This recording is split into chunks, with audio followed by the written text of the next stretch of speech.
Shiv academy की channel पर video number 161 में। हमारे प्रीवियस वीडियो 160 में हमने financial statements of sole proprietorship के टॉपिक को कंप्लीट कर दिया।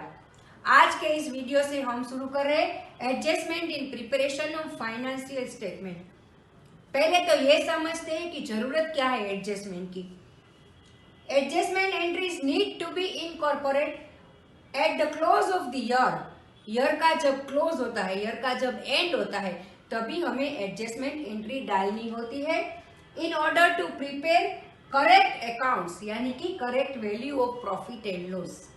प्रॉफिट एंड लॉस की करेक्ट वैल्यू को फाइंड करने के लिए ये एडजस्टमेंट एंट्रीज ईयर के आखिर में ट्रायल बैलेंस के बाद में हमको दी जाती है।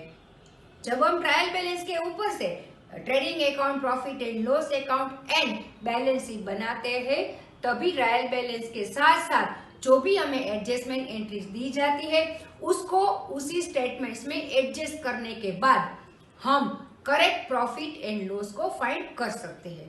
अब कुछ एग्जांपल से इसको समझते हैं। ट्रायल बैलेंस में हमको दिया गया है इंश्योरेंस प्रीमियम और उसकी अमाउंट, पर एडजस्टमेंट एंट्री में हमको दिया जाता है insurance premium paid for 1 year beginning from 1 अक्टूबर।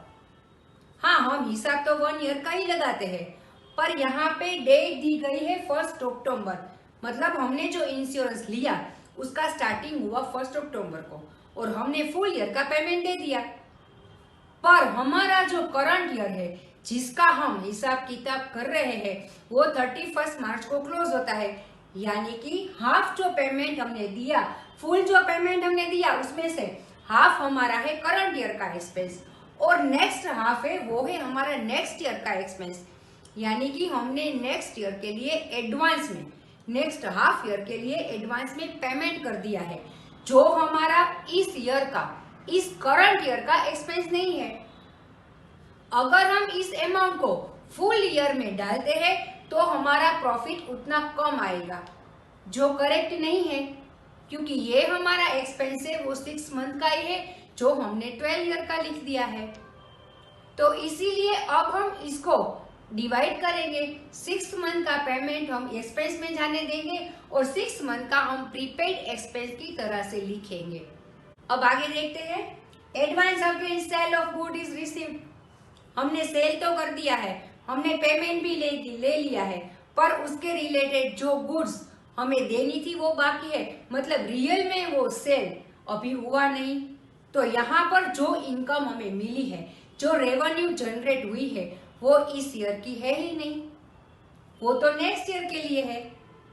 तो इसीलिए उसे हम एडवांस रिसीव्ड ऐसा कहकर एडजस्टमेंट एंट्री के तौर पर डालते हैं। उसके बाद 1 मंथ रेंट नॉट पेड, मतलब कोई एक्सपेंस ऐसा भी है कि जो हमें अभी पे करना बाकी है, हमने पे किया नहीं है, जो कि हमें करना चाहिए इस ईयर में, मतलब जितना पेमेंट हमारा बाकी है उतना हमारा प्रॉफिट कम होगा।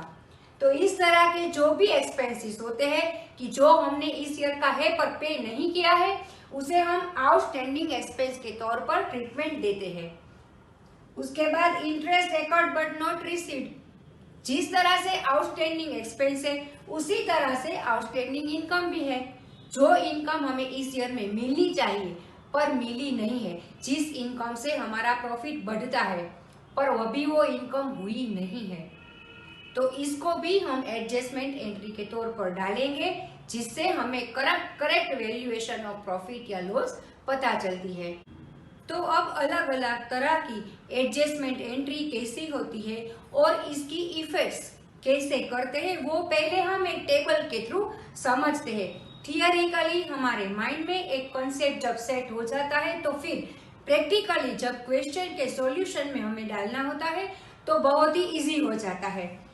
सबसे पहले क्लोजिंग स्टॉक, ट्रायल बैलेंस के नीचे जो भी एडजस्टमेंट एंट्री दी जाती है उसमें क्लोजिंग स्टॉक भी दिया होता है। तो ट्रेडिंग अकाउंट में हमें उसे क्रेडिट साइड डालना है और उसके अलावा बैलेंस शीट में, क्योंकि ये हमारी करंट एसेट है, तो हमें एसेट साइड में डालना है उसे। उसके बाद आउटस्टैंडिंग एक्सपेंसेस, जो भी हमारा एक्सपेंस है इस ईयर का पर अभी हमने पे नहीं किया है, मतलब हमें चुकाना बाकी है, तो जो भी हमने अगर वो एक्सपेंस हमारा ट्रेडिंग अकाउंट का है तो जो भी एक्सपेंस वहां पर हमने लिखा है उसमें हम उसे ऐड कर देते हैं। और उसके अलावा ये एक्सपेंसेस हमारी लायबिलिटी है, हमारा पेमेंट जो बाकी है वो हमारी लायबिलिटी होती है, तो उसे हम बैलेंस शीट में हमारी लायबिलिटी के साइड पर दर्शाते हैं। प्रीपेड और अनएक्सपायर्ड एक्सपेंसेस, जो एक्सपेंसेस ऐसे जो हमने प्रीपेड कर दी है, हमने एडवांस में पे कर दिए हैं, मतलब ये इस ईयर का हमारा एक्सपेंस तो है ही नहीं, तो जो भी उस एक्सपेंस की हमने एंट्री डाली है उसमें से इस एक्सपेंस को हम डिडक्ट करेंगे। ट्रेडिंग अकाउंट के रिलेटेड हो या प्रॉफिट एंड लॉस अकाउंट के रिलेटेड हो, तो जो भी एक्सपेंस हमने पे किए उसमें से जो हमने एडवांस पेमेंट कर दिया है, प्रीपेड एक्सपेंस हमारा है, उसको हम डिडक्ट कर देंगे। और वो हमारी एसेट होती है, वो एक्सपेंस हमारा एसेट होता है, क्योंकि उसके रिलेटेड जो भी सर्विस है वो अभी हमें लेने बाकी है, उसके रिलेटेड पेमेंट तो हमने कर दिया है, इसीलिए वो हमारा एसेट होता है जिसको हम बैलेंस शीट में एसेट साइड पर दर्शाते हैं। उसके बाद आउटस्टैंडिंग इनकम है हमारी इस ईयर की इनकम, पर हमें अभी मिली नहीं है, हमने रिसीव नहीं की है, तो जो भी इनकम होती है उसमें हम प्लस करेंगे। जहां पर वो इनकम हमने डाली है उसमें ही हम प्लस करेंगे, क्योंकि ये हमारी इस ईयर की इनकम है और इसके साथ साथ वो हमारी एसेट है, इसीलिए हम बैलेंस शीट में उसको एसेट साइड दर्शाएंगे। इनकम रिसीव्ड इन एडवांस, कई तरह की इनकम ऐसी होती है जो हमें एडवांस में मिली होती है, मतलब वो इनकम हमारी इस ईयर की नहीं है, तो इस ईयर में जो इनकम की अमाउंट हमने डाली है उसमें से हम उसे डिडक्ट करेंगे। और उसके रिलेटेड गुड्स या तो सर्विस हमें देनी बाकी है, मतलब हमारी लायबिलिटी से, तो वहां पे बैलेंस शीट में हम लायबिलिटी की साइड पर उसे डालेंगे। उसके बाद डिप्रिशिएशन, जो कि हमारा इंटरनल एक्सपेंस है, तो उसको हम प्रॉफिट एंड लॉस अकाउंट में डालेंगे। इसके साथ साथ डिप्रिशिएशन हम जिस चीज पर, जिस असेट पर, फिक्स्ड असेट पर डाल रहे हैं उसमें से हम माइनस करेंगे। मतलब कि अगर हमारा डिप्रिशिएशन हमको दिया गया है 10,000 और मशीनरी की वैल्यू है 1 लाख, तो डिप्रिशिएशन को हम बैलेंस शीट में एसेट साइड पर मशीनरी की वैल्यू में से डिडक्ट करेंगे। उसके बाद आता है बैड टैक्स, जो कि हमारा एक तरह का नुकसान है, लॉस है, तो उसे हम प्रॉफिट एंड लॉस अकाउंट में दर्शाएंगे।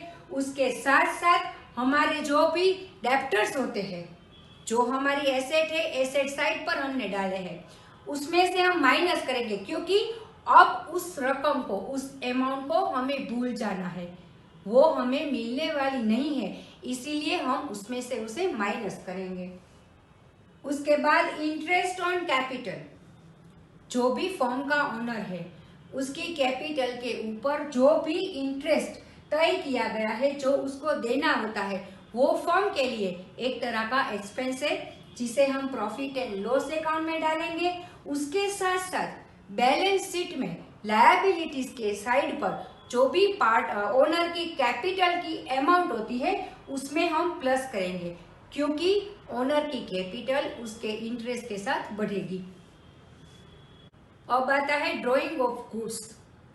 जैसे कि हमने हमारे प्रीवियस वीडियोस में समझाया था कि जो भी गुड्स हम परचेज कर रहे हैं और जो भी गुड्स हम सेल कर रहे हैं, तो वो जो सेल वाली गुड होती है उसके ऊपर हम प्रॉफिट लगाकर उसका सेल करते हैं। पर कई तरह के स्टॉक में से ऐसे डिडक्ट होता है, कई तरह की एंट्रीज ऐसी होती है जो हम परचेज वाली कॉस्ट पर ही डालते हैं। उसमें से एक है ड्रॉइंग ऑफ गुड्स। ओनर अपनी ही फर्म की चीज अपने पर्सनल यूज के लिए ले जाता है, या तो किसी को एडवर्टाइजमेंट के लिए देते हैं, या तो हम अपने ही एम्प्लॉइज को उसे फ्री में देते हैं।